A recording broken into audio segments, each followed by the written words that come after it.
Howdy folks, Minecraft Mug here, and today I'm going to be showing y'all most of the important components of how to use a selector. And that's basically just a fancy way of saying this is how you're going to make your commands target as broad or as specific a group of people as you want. So let's get started. Over here I just have, well, two color codes just to show you what they mean.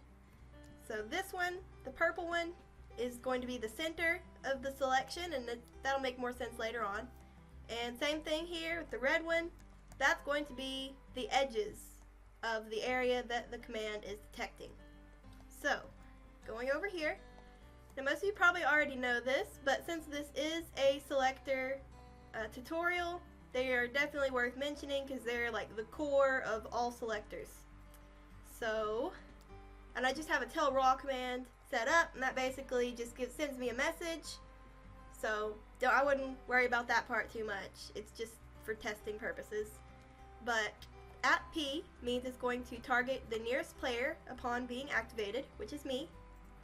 So see, I got the message right there.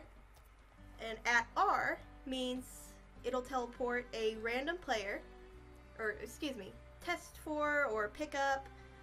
It's going to target a random player. That's what I should say. Target a random player. And I'm the only player on, so again, that's me.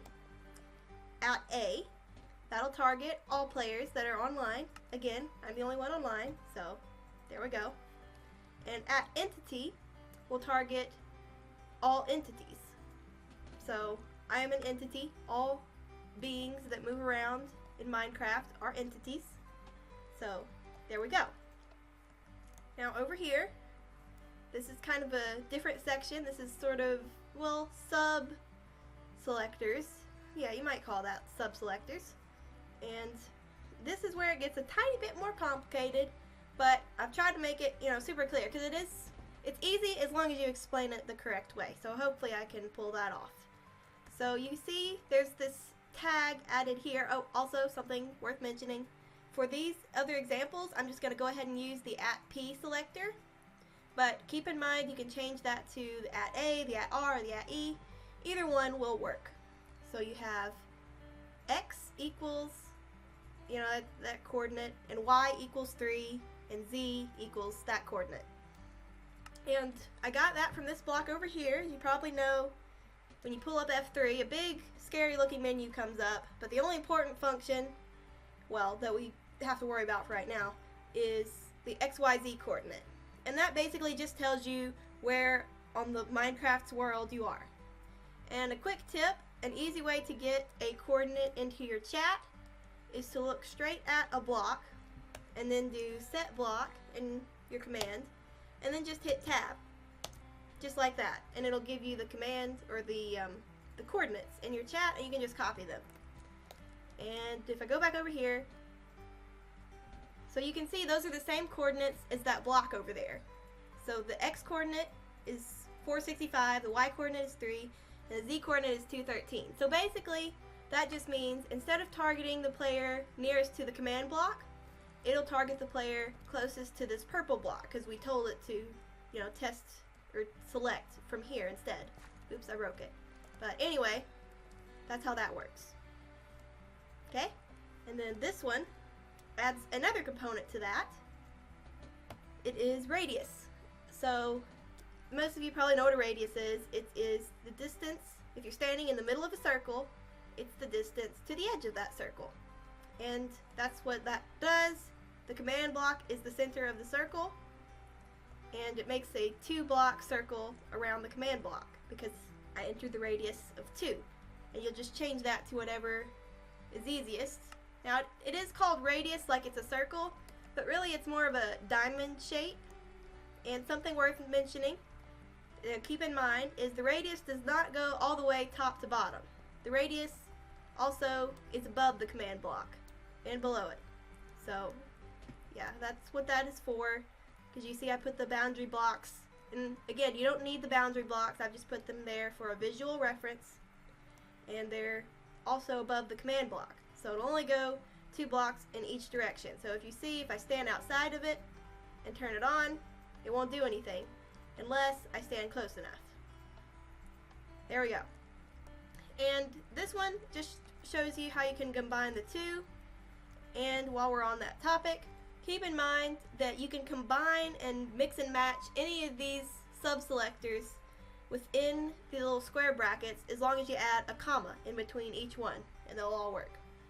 So you see again, we have our XYZ selector here and a radius. This time we have the radius set to 3.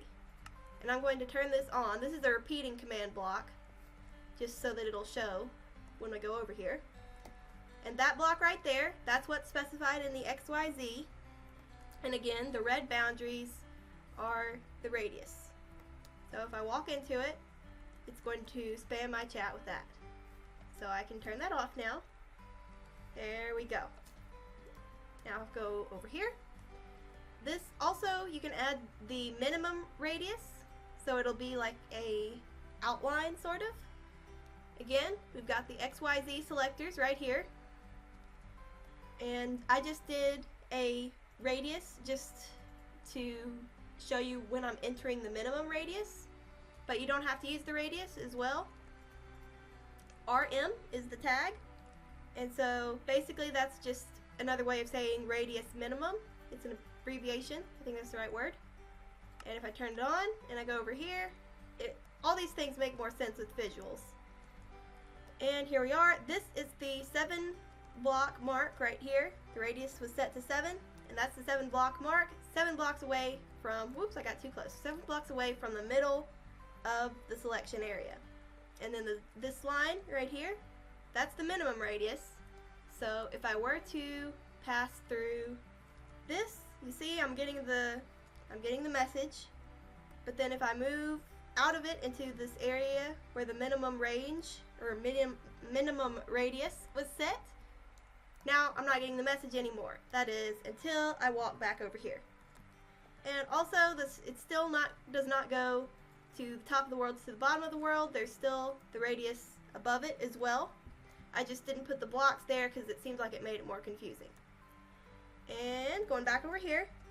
Now, just for the record, there is no shame in having to watch a video a few times. I watch a lot of command videos over and over and over again because sometimes it's just too much for me to take in the first go around. And also, you can add in a specific name. So this really isn't overly useful because, as you probably know, you can just do the name like this instead. You don't even have to add a selector if you want to add a player name. But where this is useful is you can also add mob names. Like if you have a mob and you named it like Bob or something, then you could put the name Bob and it would target that mob specifically. So that's where that's helpful. Also, I would not recommend putting spaces in your mob's name because that just makes it harder to put it into the command. So yeah, I would stick with one word there. And if I turn it on, it's going to send the message to me. And moving on to the next one, you can also target a specific type of mob. So for this, I just did player so you could still see the message.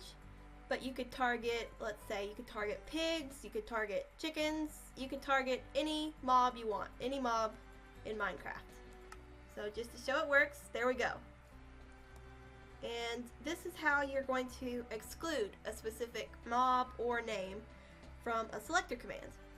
So basically I won't get this one because I won't get the message from this one because I've got the exclamation mark there. And that basically means everybody but Minecraft Mug is going to get this message. And again, you could change that to the name of any creature, any named creature on your Minecraft world. Or you could make it the type instead. You could do type equals like exclamation point pig.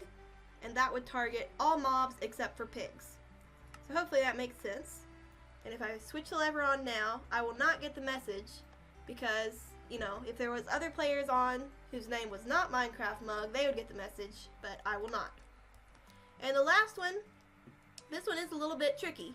This is how you make a cube selection. As you can see, this over here is the selection area. And now this might look a little bit intimidating, okay, but don't freak out. It's a lot easier than it looks. Okay? So first thing we've got is just the exact same as our original XYZ selector right there, but we've just added another set. So you just basically do the same thing except dx, dy, and dz instead. Now, this is a little bit tricky because instead of just simply putting in the coordinate of the second corner, like for example, the first XYZ coordinate is that block right there.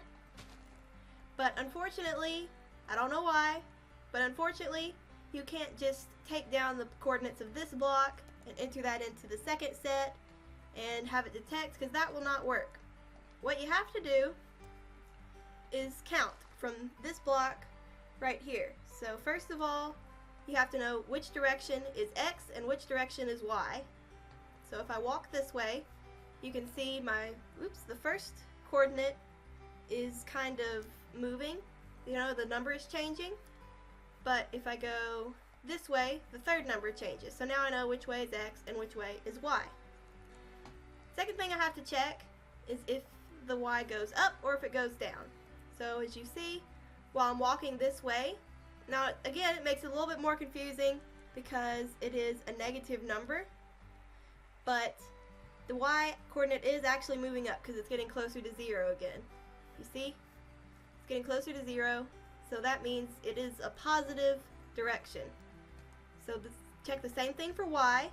The third coordinate is going right up, so it's a positive Y coordinate, so we don't have to put negatives.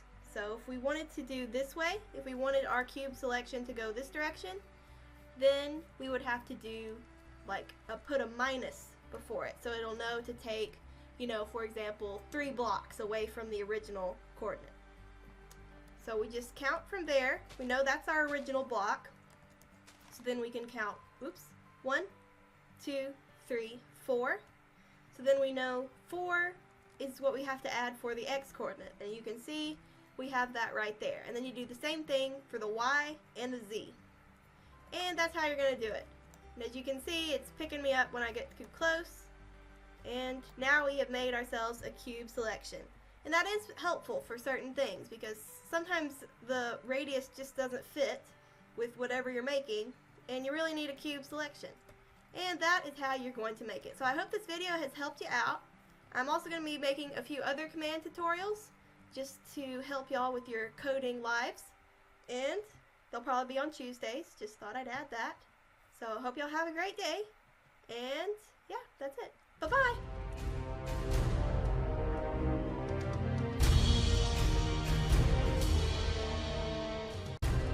Click here to watch more videos, and before you go, please subscribe for new videos on Tuesdays and Saturdays. Bye!